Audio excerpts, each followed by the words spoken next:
At 3:14 in the morning, a thermal camera in a compound in Nairobi recorded something that should not have been there. A small white dot, barely visible, curled in the corner of a locked garage where the temperature had dropped to 4 degrees Celsius. The dot was a woman, 32 years old, 7 months pregnant. Her name was Amina, and she had been locked there for 6 hours by the man who employed her, the man who had promised to take care of her, the man whose family would, 3 days later, try to erase her existence entirely. But here's what they didn't know. 70 kilometers away, in a glass tower overlooking the city, another man was watching that thermal feed. His name was Kwame Osei, 73 years old, one of the wealthiest men in East Africa. And in less than 48 hours, he would record a message that would change everything. A message that would name Amina as the owner of $50 million. A message that would destroy a family, expose a conspiracy, and prove that sometimes the most invisible people are the ones who see everything. Before I tell you what was in that recording, before I explain how a cleaning lady ended up owning an empire, I need you to do something. Hit that subscribe button right now, because what you're about to hear isn't just a story about money. It's about what happens when power tries to erase someone and fails. It's about last words that became weapons. And it's about the moment when a single thermal image, a USB drive hidden in a pillowcase, and a billionaire's guilt collided to create the most explosive will reading in African history. Drop a comment right now. Just type, "I'm listening." Because by the time I'm done, you'll understand why some truths can only be spoken by the dying. Let's begin. Amina woke to cold. Not the cold of winter or rain, the cold of abandonment. The cold of a door locked from the outside and a heater that had been deliberately turned off. She was still wearing her cleaning uniform, blue polyester, stained at the knees from scrubbing floors. Her hands smelled like bleach and the faint chemical sweetness of furniture polish. She tried to move, but her body had stiffened. 7 months pregnant and lying on concrete. She counted her breaths. 1, 2, 3. The baby kicked, a small reminder that she wasn't alone, that she had to survive this. The compound belonged to Kofi Mensah, 46 years old, real estate developer. His family had money that stretched back 3 generations, old money. The kind that builds hospitals and names them after dead relatives. The kind that smiles at charity galas and donates just enough to make headlines. Kofi's wife had left him 2 years ago, no children. She'd taken half his assets in the divorce, and he'd spent the last 2 years rebuilding his image. Respectable, philanthropic, a man of the community. Amina had been working for him for 18 months.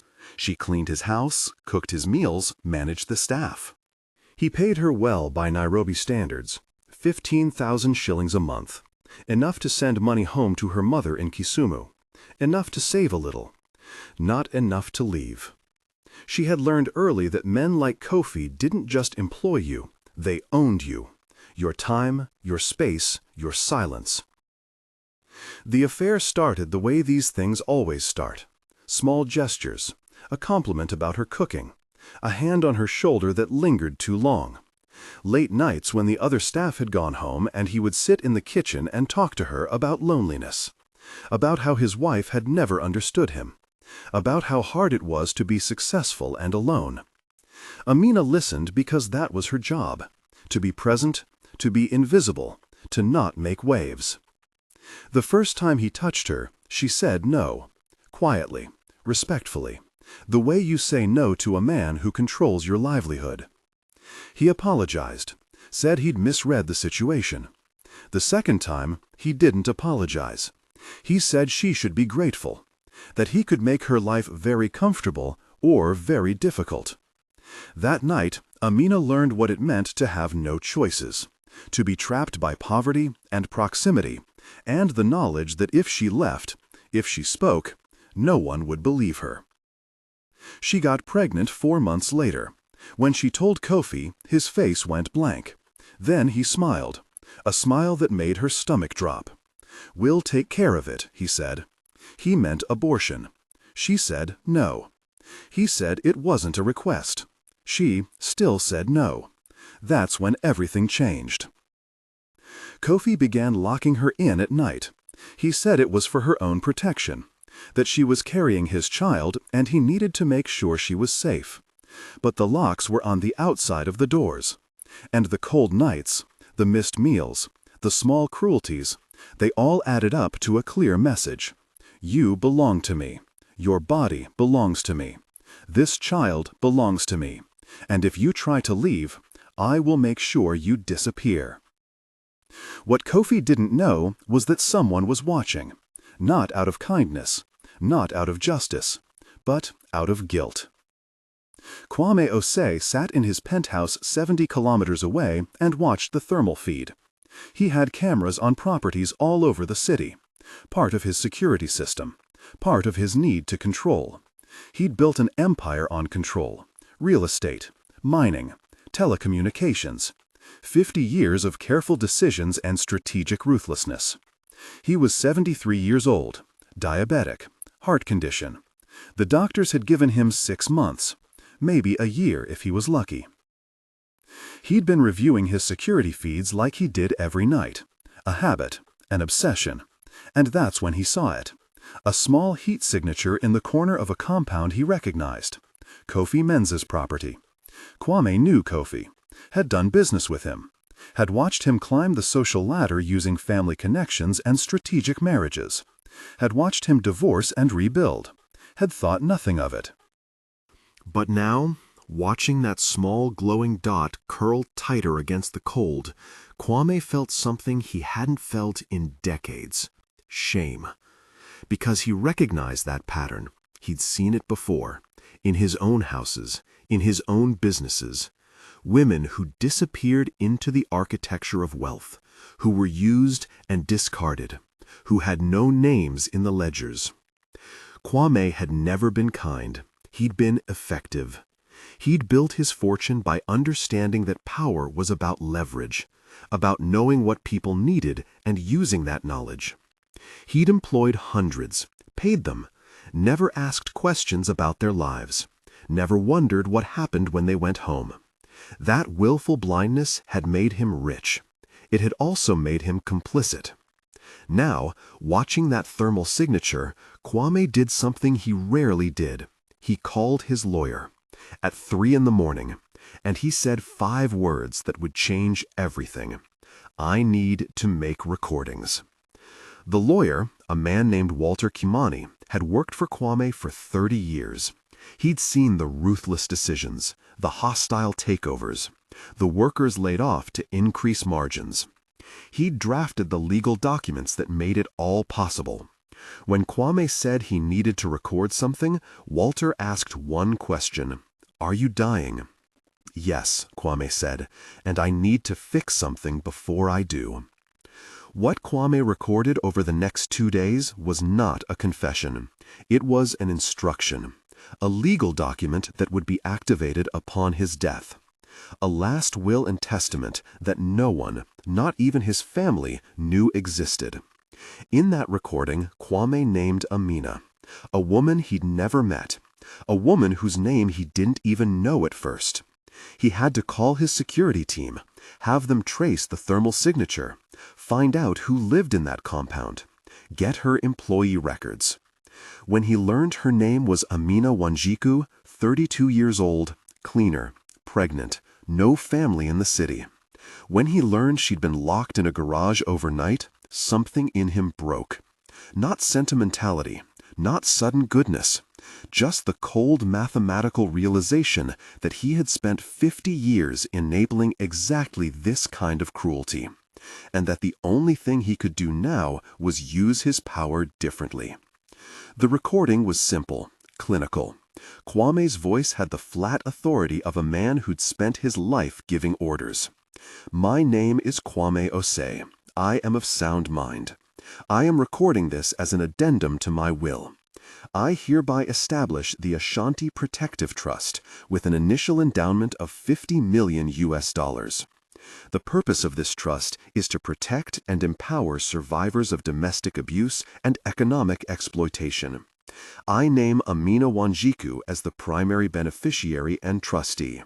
She will have full authority to direct the use of these funds. This is not charity. This is restitution. He paused.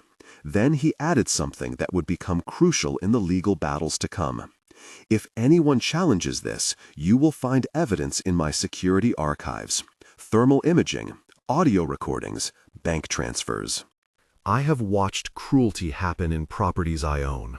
I have profited from the silence of people who had no voice. This is my attempt to give one person the power to change that. If I am wrong, let the law find me wrong. But if she is at risk, act immediately. Kwame died 2 days later.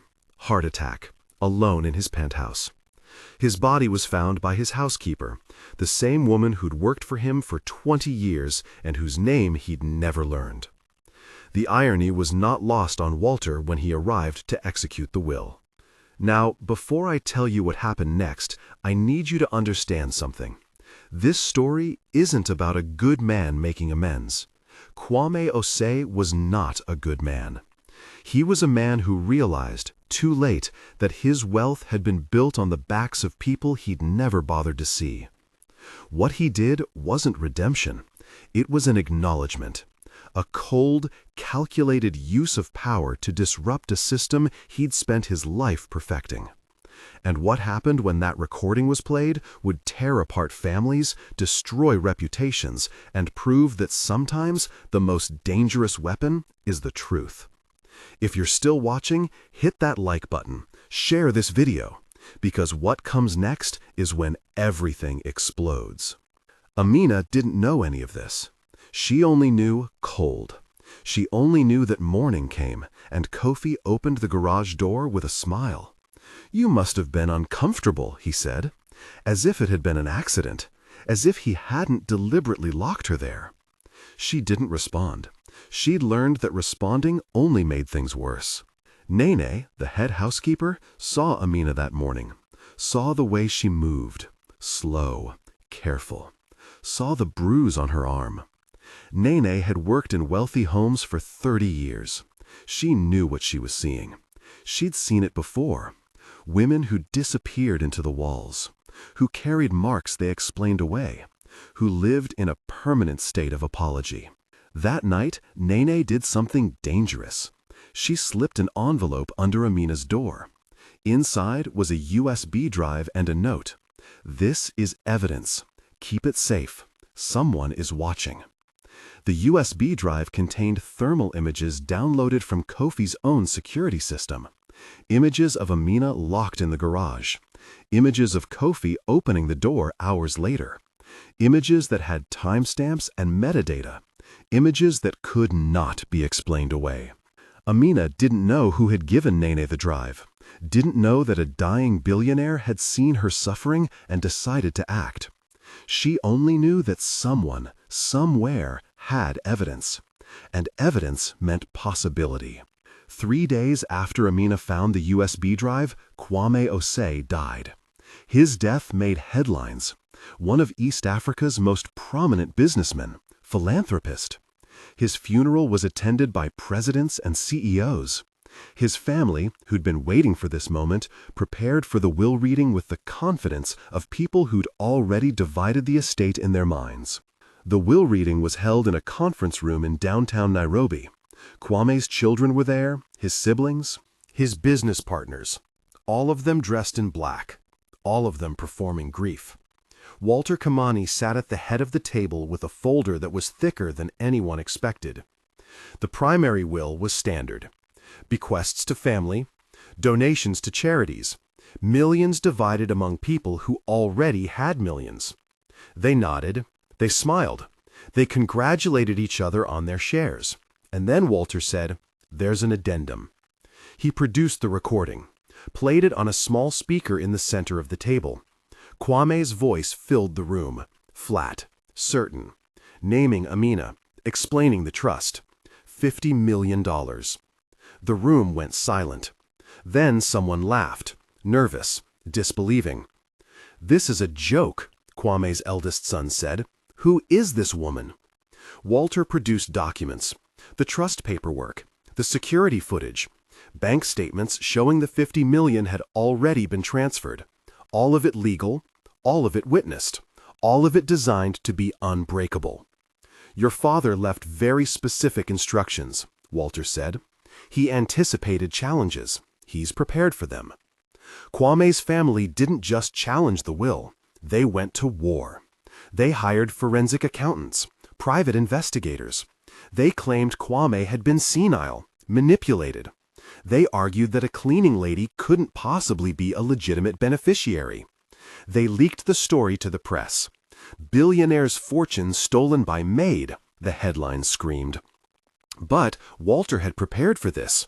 He released the thermal footage, showed Amina locked in the garage, showed Kofi's security logs, showed bank transfers Kofi had made to shell companies, showed medical records indicating Amina's pregnancy and evidence of coercion. The narrative shifted. Suddenly, it wasn't about a maid stealing a fortune. It was about a billionaire using his last act to protect someone who had no protection. Amina learned about all of this from a phone call. Walter tracked her down through the address on the security footage. He arrived at Kofi's compound with 2 security guards and a legal team. He asked to speak with her privately. She was terrified, thought she was being accused of something. When Walter told her about the trust, she didn't believe him, couldn't process it. $50 million, a name she'd never heard. A man who'd watched her suffer and decided to act. "Why me?" she asked. It was the question everyone would ask. Walter showed her the thermal images, showed her Kwame's security logs. "He watched the feed," Walter explained. "He saw you locked in that garage. He traced you. He realized what was happening, and he decided to use his power to give you power." The implications hit her slowly. Power meant visibility. Visibility meant danger. Kofi would know. His family would know. Everyone would know. She'd be a target, a spectacle, a woman who went from cleaning floors to controlling an empire overnight. But power also meant choice. For the first time in 18 months, Amina had a choice. She could refuse, walk away, stay invisible. Or she could accept, take the risk, use the trust to do what Kwame said, protect others, build something. She thought about the baby, about the nights in the cold, about the women like her who were invisible until they disappeared.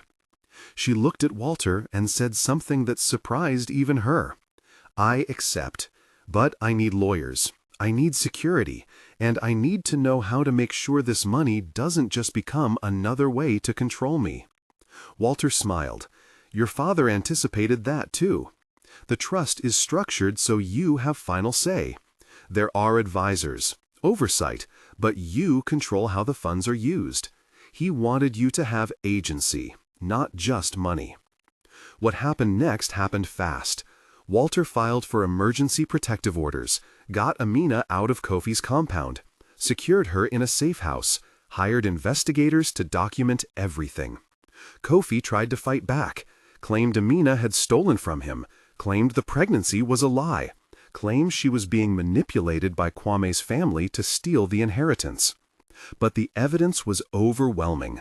Security footage, medical records, testimonies from other staff who'd seen Kofi's treatment of Amina, bank records showing suspicious transfers, and then the most damaging evidence of all, messages on Kofi's phone, messages to a fixer, discussing placement of a problematic staff member, discussing ways to disappear a pregnancy. The messages were cold, calculated. They showed premeditation. Kofi was arrested, charged with false imprisonment, coercion, conspiracy. The trial lasted 6 months. The prosecution used everything. The thermal footage became Exhibit A. Kwame's recording became Exhibit B. Nina testified, described what she'd seen, described giving Amina the USB drive, described years of watching Kofi manipulate and control. The defense tried to argue that Amina was a willing participant, that she'd seduced Kofi, that she'd gotten pregnant on purpose to trap him. But the evidence told a different story. A story of a man who used his wealth and position to exploit someone who had no power to refuse. The jury found Kofi guilty. He was sentenced to 15 years. His assets were frozen, his reputation destroyed. The man who'd built his identity on respectability became the face of domestic exploitation. And Amina, the invisible cleaning lady, became the woman who'd brought him down. But this story isn't about vengeance. It's about what Amina did next. Because having $50 million doesn't solve trauma. It doesn't heal wounds. It doesn't automatically make someone whole. Amina had to decide what kind of power she wanted to build. She spent a year in therapy, learning to process what had happened, learning that accepting help wasn't weakness, learning that being visible didn't mean being vulnerable. She worked with Walter and a team of advisors to structure the Ashanti Protective Trust. They built it carefully, deliberately, with input from survivors, from legal experts, from women who'd lived through what Amina had lived through. The trust funded 3 things. First, a network of safe houses across East Africa, places where women could go without questions, where they could get medical care, legal advice, job training. Second, a legal aid fund, free lawyers for women trapped in abusive employment or relationships. Third, a grants program, small amounts of money given directly to survivors to help them relocate, start businesses, rebuild. Amina hired Nine as the director of operations. The woman who'd risked her job to slip evidence under a door now ran a $50 million foundation. They hired investigators, social workers, lawyers who specialized in labor exploitation. They built a model that other organizations started copying. The foundation didn't just give money, it gave power. It trained women to understand their rights. It published reports on domestic worker exploitation. It lobbied for legal reforms. It became, in 5 years, one of the most effective anti-exploitation organizations in East Africa. Amina gave birth to a daughter, named her Grace, raised her with the full weight of the foundation behind them. Grace grew up knowing her mother's story, knowing that power could be used to harm or to heal, knowing that invisibility was a weapon systems used against the powerless. Years later, a journalist asked Amina if she'd forgiven Kofi. She paused, thought, then said something that stayed with me. Forgiveness isn't about him. It's about me deciding I'm not going to carry his cruelty forever. But that doesn't mean what he did was okay. That doesn't mean he gets to walk away without consequences. Justice and forgiveness can exist separately. Kwame's family never stopped fighting the trust. They appealed, they sued, they tried everything. But the trust held. Every challenge was met with more evidence, more documentation, more proof that Kwame had known exactly what he was doing. 10 years after Kwame's death, the trust had helped over 5,000 women, funded 200 legal cases, built 12 safe houses, changed laws in 4 countries. Amina, the invisible cleaning lady, had become one of the most influential advocates in East Africa.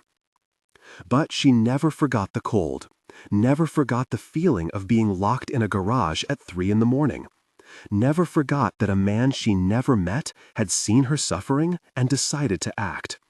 She kept the thermal image, framed it, hung it in her office, not as a trophy, as a reminder that invisibility is a choice, and that sometimes the most powerful thing you can do is make someone visible. If this story moved you, if it made you think about power and invisibility and the people we choose not to see, do something. Subscribe. Share this video.